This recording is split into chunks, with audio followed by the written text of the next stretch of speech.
Power BI models get messy fast when the same calculation is buried in 20 different measures. One change means 20 fixes. User-defined functions solve that.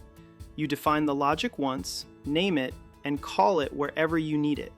And now you can build UDFs directly in model view, which means less context switching and a cleaner workflow from the start. User-defined functions let you package a repeatable calculation into a named formula you can call just like any built-in DAX function. It keeps your model logic clean, consistent, and a lot easier to maintain when things change down the road. Our team put together a short demo of how UDFs work, so let's walk through it. Start by opening Model View in Power BI Desktop. Once you are there, look at the data pane on the right side of the screen. Expand the Model section, then right-click on Functions. Now look at the formula bar.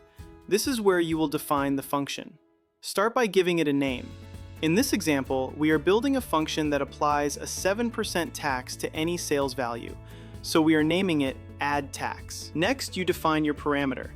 Think of this the way you would think about a function like sum in DAX. Sum needs a column to operate on. Your UDF needs to know what value it is working with. In this case, we are naming the parameter amount and setting the type to numeric. That tells the function to expect a number as its input. After the arrow symbol, you enter the actual calculation. This is the logic your function will run every time it is called. For our tax example, the expression is simply amount multiplied by 1.07. That takes whatever value gets passed in and returns it with the 7% tax applied. Now head back to Report View.